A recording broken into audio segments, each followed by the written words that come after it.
Un jour, la plupart d'entre nous, on s'est engagé envers lui. Mais il ne faut pas oublier que lui s'est aussi engagé envers nous. Lui, il tiendra toujours parole. À moi de tenir toujours sa main. C'est parfois difficile. Dieu n'a jamais promis à quelqu'un ici, sinon il me le dira, que l'accepter ferait qu'il ait une vie facile. Qui a une vie facile ici? Personne. Personne. De toute façon, on peut demander dans le monde entier, personne n'a une vie facile. Parce que vous pouvez des fois avoir de la richesse, mais pas forcément être soigné comme il faut. Vous pouvez des fois avoir plein de moyens autour de vous, mais ne pas avoir la paix dans vos cœurs. Alors que le Seigneur, lui, il vient. Il est capable d'agir dans notre cœur. Il est capable de faire que tu puisses repartir de ce lieu complètement en paix. Ça ne veut pas dire qu'il n'y aura pas de tempête, ça ne veut pas dire qu'il n'y aura pas de difficultés. Mais le Seigneur a promis qu'il serait avec nous. Et je voudrais vraiment ce matin aussi nous rappeler cela. J'ai eu cette expression dans le cœur pendant cette semaine et je voudrais vous la partager. Le nombre de fois où le Seigneur, ou dans la parole de Dieu, on trouve ces expressions « fortifie-toi » ou bien encore « fortifiez-vous ». Il y a parfois dans nos vies des problèmes personnels dont Dieu va s'occuper et dont l'Église ne sera jamais au courant. On le vit tous. Mais il y a des fois des problèmes que nous traversons, nous avons besoin de les partager pour que nous puissions ensemble être fortifiés. La Bible dit « deux valent mieux qu'un ». Pourquoi? Parce que si l'un tombe, l'autre peut le relever. Peut-être que tu es dans la situation de celui qui tombe ou de celle qui tombe régulièrement, et merci Seigneur, parce que tu ne te trouves pas qu'à côté de gens qui t'enfoncent encore plus, mais de gens qui te relèvent ou qui essayent de te relever. Mais parfois, ceux qui ont été relevés deviennent eux-mêmes des gens qui relèvent. Et moi, je crois que c'est à ça que le Seigneur nous appelle. Moi, je peux dire à quelqu'un très facilement, le Seigneur peut te guérir. Le Seigneur peut te guérir instantanément. J'ai aucun mal à le dire parce que je l'ai vécu. Et j'ai aucun mal à aller voir des gens malades et à les encourager parce que, merci Seigneur, un jour, plusieurs sont venus et ont fait la même chose pour moi. Il n'y a rien de pire pour un malade que de lui dire « je viendrai vous visiter » et de ne pas le faire.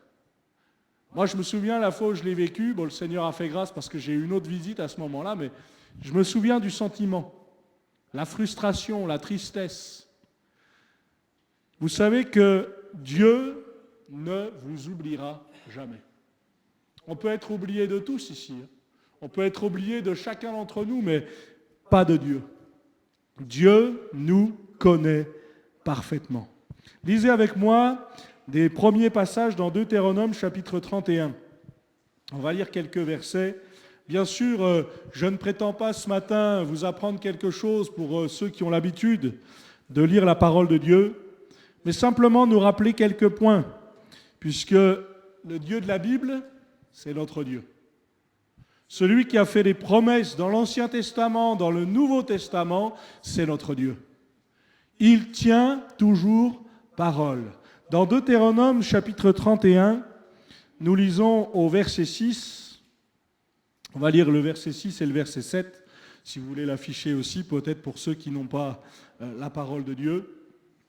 Deutéronome 31, verset 6, il nous est dit « Ne fortifiez-vous et ayez du courage, ne craignez point, ne soyez point effrayés devant eux, car l'Éternel ton Dieu marchera lui-même avec toi, il ne te délaissera point, il ne t'abandonnera point. » Moïse appela Josué et lui dit en présence de tout Israël, « Fortifie-toi et prends courage, car tu rentreras avec ce peuple dans le pays que l'Éternel a juré à leur père de leur donner, et c'est toi qui les en mettras en possession. » Amen.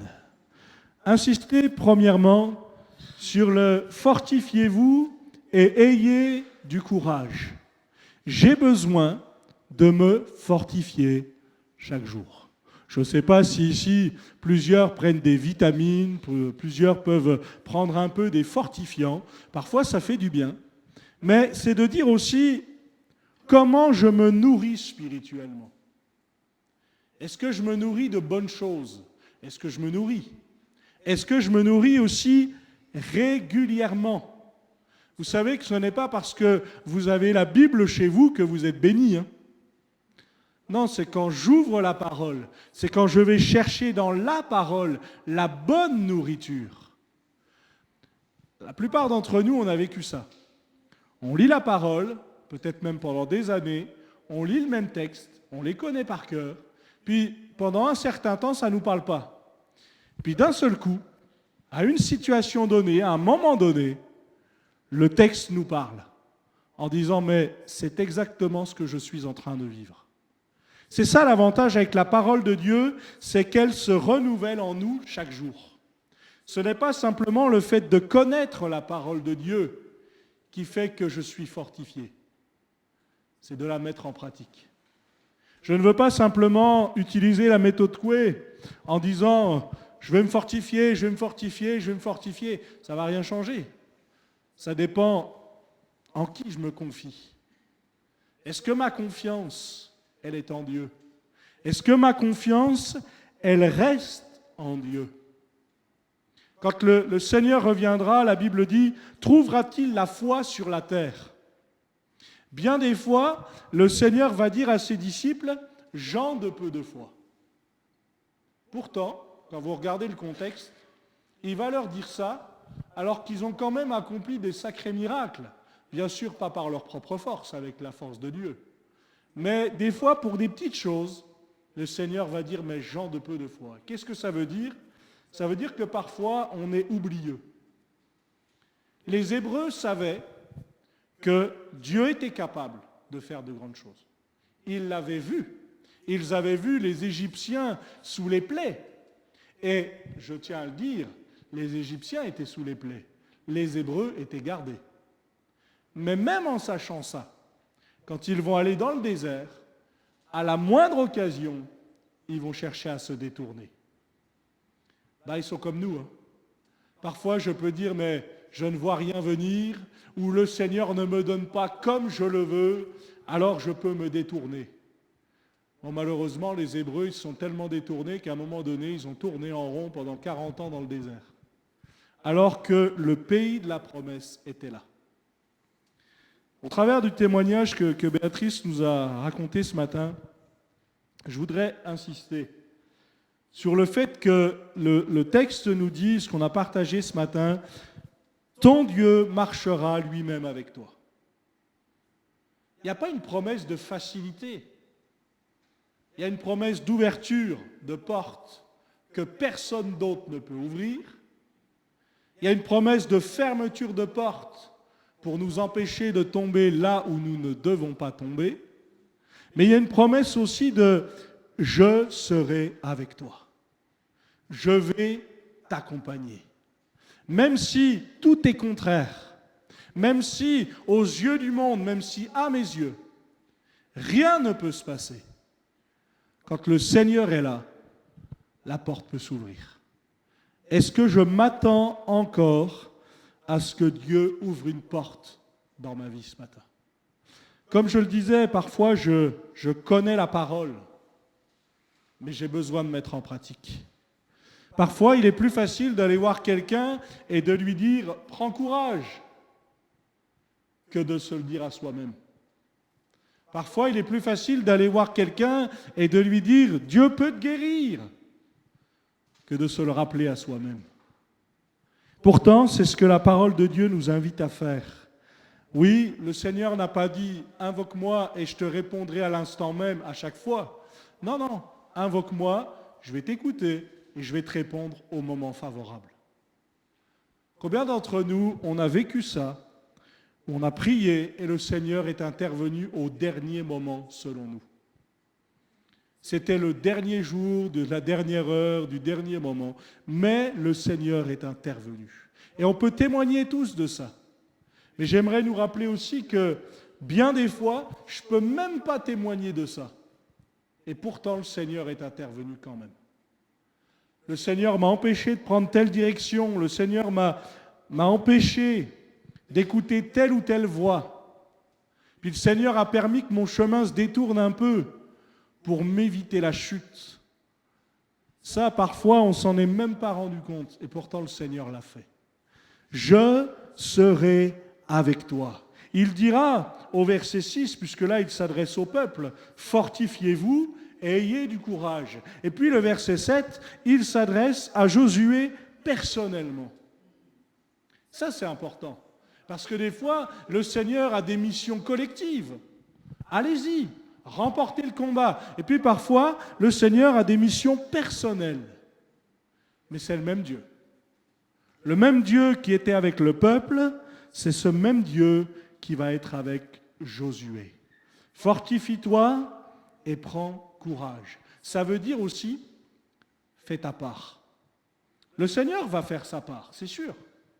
À moi aussi de faire la mienne. Parce que remarquez, il va dire, fortifie-toi et prends courage. Il est question de présent. Et puis après, il est question de futur.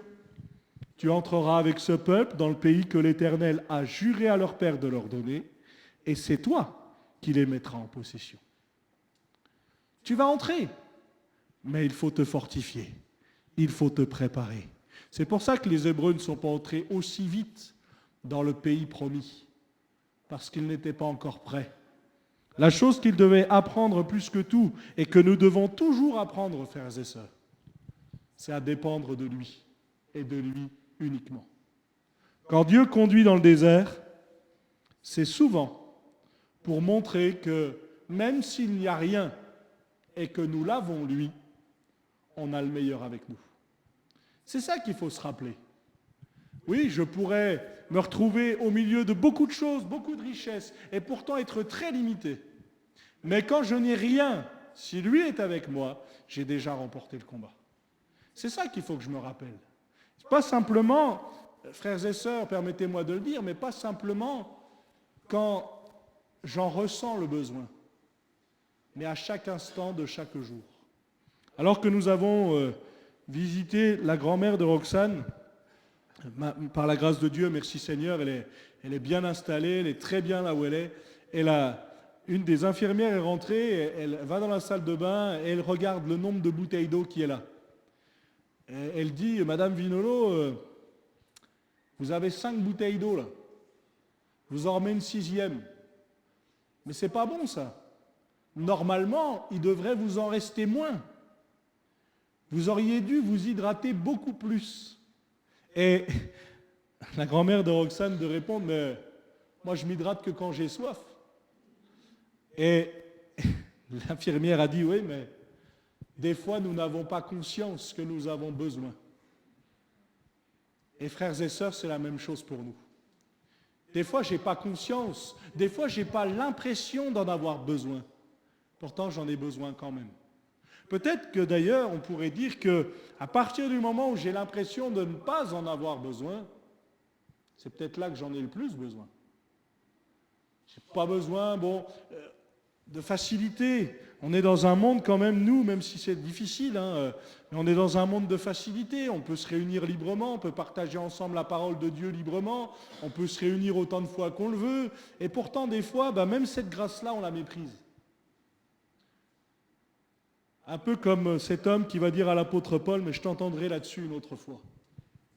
Et qui sait s'il y aura une autre fois? L'importance de se positionner, l'importance d'être ancré en Christ. Fortifie-toi et aie bon courage. Ça veut dire aussi que ce n'est pas facile. Ça veut dire aussi que le terrain parfois est dur, que parfois la mission va être longue. Mais si le Seigneur est là, à un moment donné, ça va s'ouvrir. L'avantage d'être retourné à Saint-Dié après tellement d'années où je n'y étais pas allé, c'est d'avoir retrouvé les anciens visages. Alors, la question que j'ai le plus entendue, c'est « Est-ce que tu me reconnais ?» Non, pas vraiment. Bon, certains n'avaient pas trop changé de visage, bien sûr, ils avaient vieilli, c'est sûr. Mais j'ai entendu quelques témoignages d'hommes, de femmes, que je ne côtoyais pas même quand j'étais plus petit parce qu'ils étaient partis de l'Église, parce qu'ils avaient abandonné Dieu. Et de les voir aujourd'hui, je me suis dit tout simplement merci parce que tu as fait grâce. Merci parce que tu as permis qu'ils reviennent dans ta maison. Merci parce que tu as permis qu'ils reprennent contact avec toi. Et moi j'ai envie de nous dire ce matin, peut-être à quelqu'un, ne perds pas contact avec le Seigneur. Ne perds pas contact avec les frères et sœurs. Il y a des facilités parfois à être tout seul parce qu'on rend des comptes à personne et tout ça, oui, mais quelque part quand on est tout seul, on finira par mourir tout seul. Et c'est se dire aussi, le Seigneur s'est engagé envers moi. Mais moi aussi, je me suis engagé envers lui. Fortifie-toi et bon courage. La même expression. Alors tu prospéreras si tu as soin de mettre en pratique les lois, les ordonnances que l'Éternel a prescrites à Moïse pour Israël. Fortifie-toi et prends courage. Ne crains point, ne t'effraie point. J'ai lu ce texte dans 1 Chronique 22, verset 13. Fortifie-toi et prends courage. Ne crains point, ne t'effraie point. Est-ce que c'est parce que je dis je ne dois pas avoir peur que je n'ai plus peur? Non. Parfois, vous savez, on fait ça avec nos enfants. On dit à nos enfants, n'aie pas peur, hein, ça va aller, alors qu'en fait, on a tout aussi peur qu'eux. On essaie juste de les rassurer. Hier, Yann nous a appelés 2 fois, pour ceux qui ne savent pas, mais Yann est en stage de foot à Évian, là, il revient demain soir. Et hier, il nous a appelés 2 fois, et il disait, ça se termine quand, le stage, même s'il dit que ça se passe super bien. Et je lui dis, alors, ça veut dire qu'on te manque un peu? Et il a dit oui. Nous, on a dit ouf, ouf, ouf, on lui manque un peu. Est-ce que parfois, frères et sœurs, notre Père Céleste nous manque? On a besoin de se poser ces questions-là. Parce que parfois, on peut dire, je ferai quand j'aurai le temps. Seigneur, tu connais, Seigneur, tu sais. Tu sais que je suis pris partout. Qui ici n'a pas un agenda bien chargé? On l'a tous. Mais on donne du temps pour ce qu'on aime. Hier, c'est marrant, mais à chaque fois qu'il y a un match du Racing Club de Lens, si vous saviez le nombre de textos que je reçois, les autres fois, quand c'est les autres équipes qui jouent, je n'en reçois pas. Mais alors, quand c'est le Racing Club de Lens, ça y va. Encore plus, là, ça va, ils ont gagné. Donc, je suis un peu tranquille. Mais pourquoi? Parce que les gens savent que j'aime ça et que je vais m'intéresser à ça. Avec le Seigneur, ça peut être un peu pareil. Est-ce que j'ai honte parfois de dire que je suis chrétien? Est-ce que j'ai honte de parler de mon Dieu? Alors bien sûr, au-delà de parler de mon Dieu, il faut que j'ai une vie qui corresponde à ce que je confesse. Pas dans le sens de perfection, personne n'est parfait ici, mais dans le sens de témoignage. Seigneur, aide-moi à rendre un bon témoignage. Aide-moi à pas simplement encourager ceux qui sont dans la difficulté, mais à montrer que quand moi je suis dans la difficulté, je prends aussi parce que quelque part, je fais ce que je professe. Et peut-être de dire là encore, fortifie-toi, prends courage, parce que si le Seigneur a prévu quelque chose pour ta vie, cela s'accomplira certainement. Mais il faut que je sois prêt à être dans les plans de Dieu. Déjà m'assurer que les plans de Dieu, c'est aussi les miens. Parfois, je ne choisis pas toujours mes combats. Moi, je n'aurais pas été dans tel ou tel endroit, je n'aurais pas été à tel ou tel moment, mais quand le Seigneur conduit, quand le Seigneur dirige, on voit aussi sa main. On voit une main bénissante, on voit une main agissante. Peut-être, je ne vous l'ai jamais raconté, mais quand je suis arrivé à Romilly-sur-Seine, on recherchait une maison, et ma prière, ça a été, Seigneur, donne-nous une maison avec un jardin pour le chien, parce que voilà, c'est plus facile, comme ça on ouvre la porte, il va sortir. Alors vous pourriez, mais pourquoi il demande un truc comme ça? En même temps, c'est tellement basique que pourquoi pas le demander? Et puis j'ai demandé, Seigneur, donne-nous un plan d'eau. Moi j'aime ça, je trouve ça reposant et tout. Et puis Roxane, elle me dit, tu sais, plan d'eau, le terrain, ça va être relativement facile, mais le plan d'eau, qu'est-ce que tu appelles plan d'eau? Et puis elle commence à chercher, et puis un jour elle trouve une annonce Terrain, grand terrain, je dirais même presque aujourd'hui trop grand terrain, parce qu'avoir un grand terrain c'est bien, mais encore faut-il s'en occuper. Et puis, il n'y a pas de problème, le chien avait ce qu'il fallait. Et puis elle me dit, écoute, sur l'annonce, il y a écrit plan d'eau. Mais ne te fais pas trop d'illusions, ça se trouve c'est une petite mare ou une petite flaque d'eau qui est là, et puis ils ont survendu le projet, comme des fois on peut le voir dans plein d'annonces. Puis je dis, je ne survends pas, on va voir, puisqu'il y a écrit plan d'eau. Moi j'ai demandé ça, on verra. Et quand on est arrivé, on a visité, la maison était toute petite, elle était bien, hein, le temps qu'on y a passé, c'était bien. Le terrain très grand, et puis le plan d'eau, c'était quoi? C'était une branche de la Seine qui arrivait juste devant notre garage. On a été convaincus que c'était là. Et moi, j'ai envie de vous dire, au travers de cette expérience, qu'aujourd'hui, je me prive encore moins de demander certaines choses au Seigneur. Ce n'est pas un caprice. Le Seigneur fera s'il le veut, et il ne fera pas s'il ne le veut pas. Mais qu'est-ce qui m'empêche de demander? La Bible dit, demandez, vous recevrez. Cherchez et vous trouverez. Frappez et l'on ouvrira. Parfois, si je ne trouve pas, c'est parce que je ne cherche même pas. Parfois, si je ne reçois pas, c'est parce que je ne demande même pas. Alors, il y a une manière de demander, on est d'accord, hein, c'est à Dieu soit toute la gloire, c'est lui qui décide. Mais parfois, je me prive des bénédictions parce que je ne demande pas. Ce que j'aime dans les récits que je vous ai partagés depuis ce matin, c'est que le Seigneur dit « je serai avec toi », mais il dit surtout « je marcherai devant toi ». Je vais te montrer le chemin. Et quand on est conscient de ça, c'est une sécurité. Parce que quand il marche devant nous, il nous préserve des pièges. Il nous garde. Il nous conduit. Alors parfois, le Seigneur va permettre que l'on passe par telle ou telle difficulté, tout simplement parce qu'il a quelque chose à nous apprendre derrière. Mais bien des fois, le Seigneur nous a gardés du malheur, nous a gardés de la difficulté. Et je ne dois jamais l'oublier. Josué chapitre 10, prenez avec moi ce texte. Je vous partage encore ce point. Josué chapitre 10. On va partager ensemble 3 versets.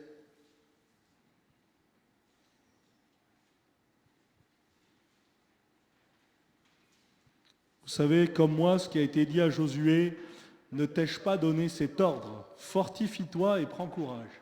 Ce n'est pas simplement un simple conseil.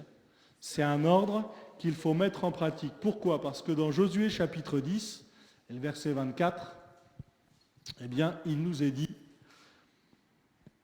lorsqu'ils eurent amené ces rois devant Josué, Josué appela tous les hommes d'Israël et dit aux chefs des gens de guerre qui avaient marché avec lui, approchez-vous, mettez vos pieds sur leurs coups. Ils s'approchèrent et ils mirent les pieds sur leurs coups. Josué leur dit, ne craignez point et ne vous effrayez point. Fortifiez-vous et ayez du courage, car c'est ainsi que l'Éternel traitera tous vos ennemis contre lesquels vous combattez. Après cela, Josué les frappa et les fit mourir. Il les pendit à 5 arbres. Ils restèrent pendus aux arbres jusqu'au soir. C'était la coutume, il ne faut pas oublier. Vers le coucher du soleil, Josué ordonna qu'on les descendît des arbres. On les jeta dans la caverne où ils s'étaient cachés et on les mit à l'entrée de la caverne, de grosses pierres, qui y sont demeurées jusqu'à ce jour. Peut-être pourquoi je vous partage ce texte, parce que le Seigneur a prévu des combats aussi dans notre cheminement. Pourquoi? Toujours pour nous apprendre à dépendre de lui. Fortifiez-vous et ayez du courage, car c'est ainsi que l'Éternel traitera tous vos ennemis contre lesquels vous combattez. Je voudrais dire à quelqu'un ce matin, ou à chacun d'entre nous, est-ce que je combats encore? Ou est-ce que j'ai arrêté de combattre? Est-ce que j'ai abandonné la lutte? Est-ce que j'ai abandonné le combat? Parfois, on pourrait se dire, c'est trop dur. J'ai déjà tellement de fois essayé. Pourtant, on sait que le combat avec Dieu, ça vaut le coup.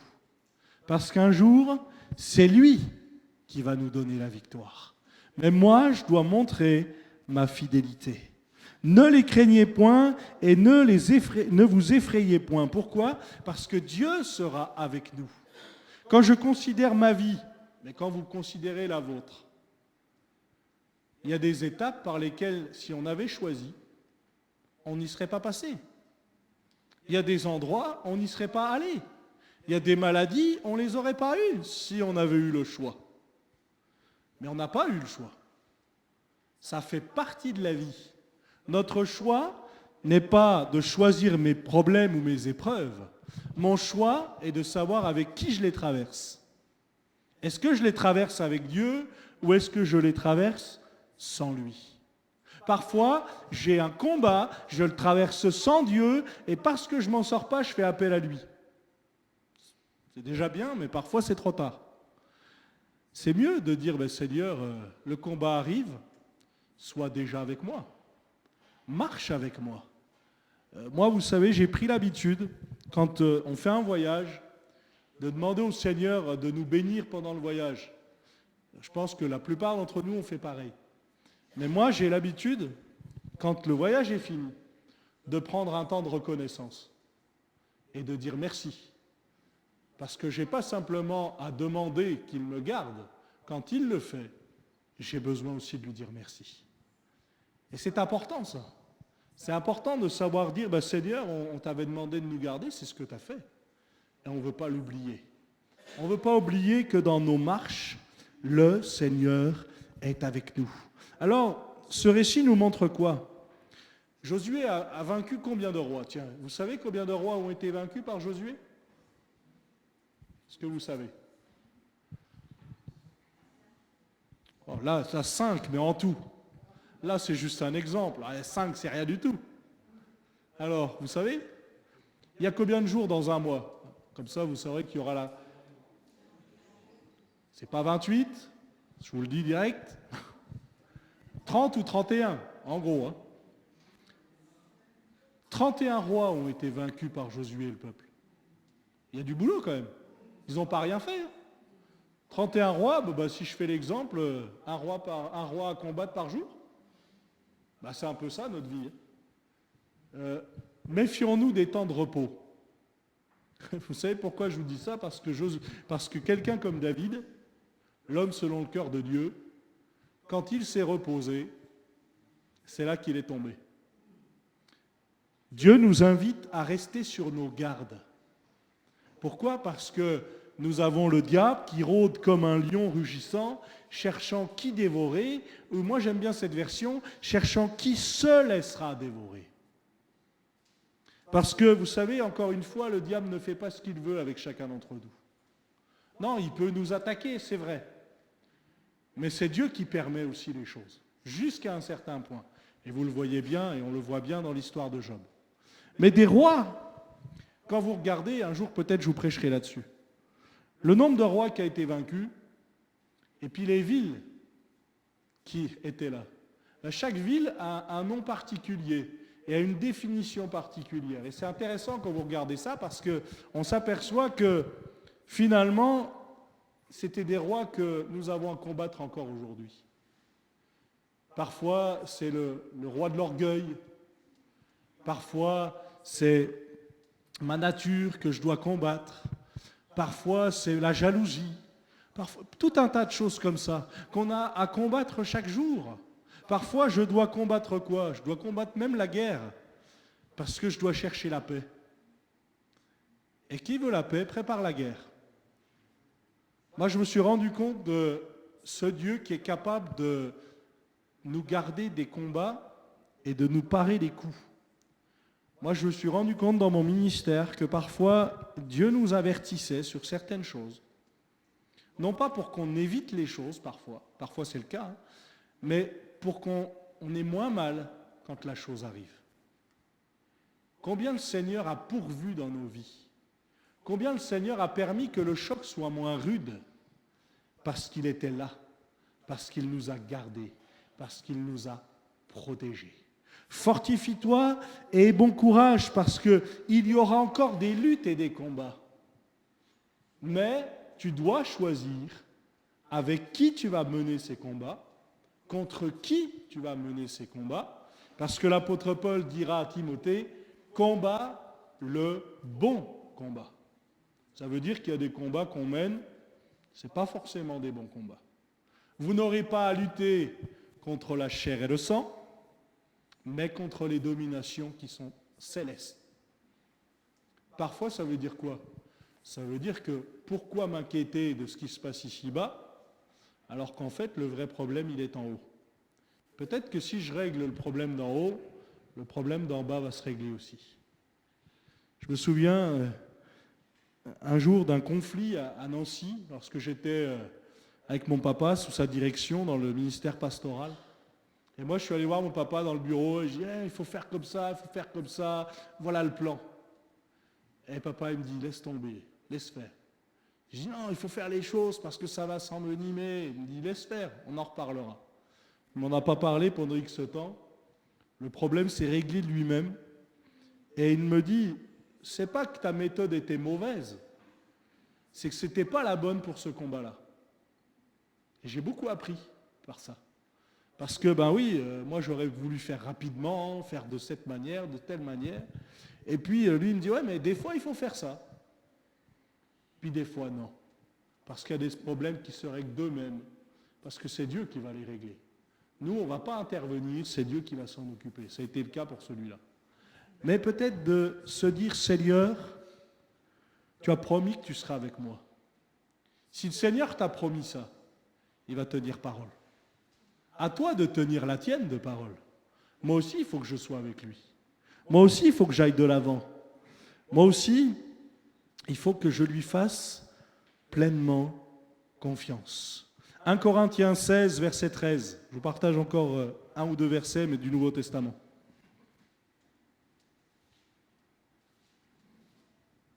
Puisque le fortifiez-vous ou le fortifie-toi n'est pas simplement dans l'Ancien, mais aussi dans le Nouveau.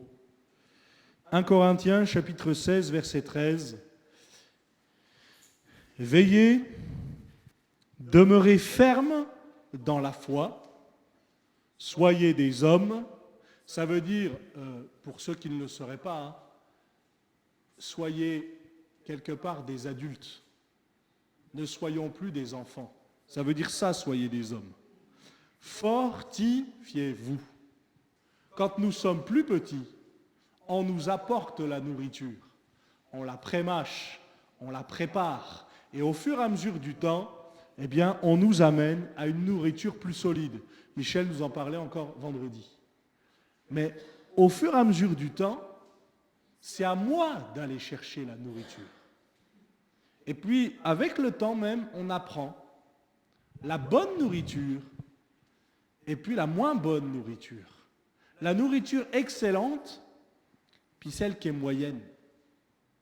Vous savez, moi je suis un fan de Coca. Et quand vous viendriez à la maison, vous me direz mais il en boit trop. Et vous avez raison. Le problème n'est pas d'en boire trop ou pas assez. Le problème est de trouver l'équilibre en tout. Et frères et sœurs, dans notre vie, c'est ça qu'il faut essayer de trouver. C'est l'équilibre. Fortifiez-vous. Et je vous pose cette question à chacun d'entre nous. Qu'est-ce qui nous fortifie? Qu'est-ce qui me fortifie? Et qu'est-ce qui fait que je perde des forces? Parce que parfois, je m'obstine dans un combat et ça me fait perdre des forces pour rien. Mais parfois, il y a aussi des choses, j'ai absolument besoin de ces choses-là pour être fortifié. À moi de savoir aussi les choses. Si je vous dis que la parole de Dieu, elle est bonne pour chacun d'entre nous, personne ne va me dire le contraire. Oui, mais on ne va pas forcément recevoir la même chose. Parce qu'on n'a pas forcément besoin de la même chose. Je vous donne souvent cet exemple de cette foule qui a été complètement rassasiée, mais dans les textes bibliques, nous n'avons pas la notion de « ils ont pris tant de pain, ils ont pris tant de poissons ». Ils ont été forcés de prendre tant. Non, pas du tout. Chacun en a pris comme il en a voulu. Pourquoi? Parce que Dieu nous connaît. Dieu nous connaît personnellement. Fortifiez-vous. Peut-être, oui, c'est important de compter sur les uns et les autres. Et nous avons besoin des uns et des autres. Mais j'ai besoin aussi d'aller chercher moi-même ma nourriture. Et frères et sœurs, tout ce qu'on entend n'est pas forcément bon. Tout ce qu'on écoute n'est pas forcément bon. Nous sommes dans un temps, la fin des temps, où on se donnera une foule de docteurs. Et quand vous allez sur Internet, c'est super, il y a plein de choses, il y a multiples ressources. Il y en a des très bonnes, et il y en a aussi des très mauvaises. Moi, j'aime bien dire à Caleb, quand il a la tablette, je lui monte le son. Parce que nous, on veut entendre ce que tu écoutes. Et on veut voir ce que tu vois. Et c'est normal à son âge. Bah, vous savez quoi, c'est normal à tout âge. Parce qu'il y a des choses, même des fois sous couvert de biblique, qui ne sont vraiment pas bonnes. Il y a des très bonnes choses, hein, c'est vrai. Mais il y a aussi des choses mauvaises. Parce que, si je prends l'exemple du diable, le diable, qu'est-ce qu'il a fait? Il s'est déguisé en ange de lumière. Pour faire presque comme. C'était pas comme ça, mais il a fait presque comme. D'où l'importance aussi d'être éclairé. Seigneur, est-ce que ce que j'écoute, tu valides? Seigneur, est-ce que ce que j'entends, tu valides? Seigneur, est-ce que ma marche, elle est conforme à ce que tu veux? Est-ce que ce que j'utilise pour me fortifier spirituellement, tu as validé? Et puis un dernier texte que je voudrais partager avec vous dans Éphésiens 6.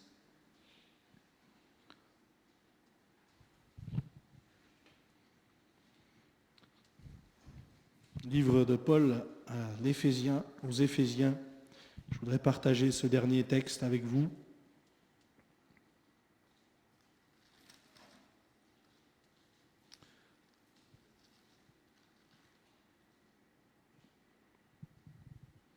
Éphésiens 6, 1. Normalement, tous les enfants, vous connaissez ce texte-là. Enfants, obéissez à vos parents. Vous aimez ça? Moi, mes parents ne sont pas là, alors je peux me permettre. Mais parfois, on a besoin aussi de ça. Il y a aussi Père, n'irritez pas vos enfants, mais ça, des fois, on le cite un peu moins. Éphésiens 6, mais à partir du verset 10. Je termine avec ça. Au reste, fortifiez-vous dans le Seigneur et par sa force toute puissante.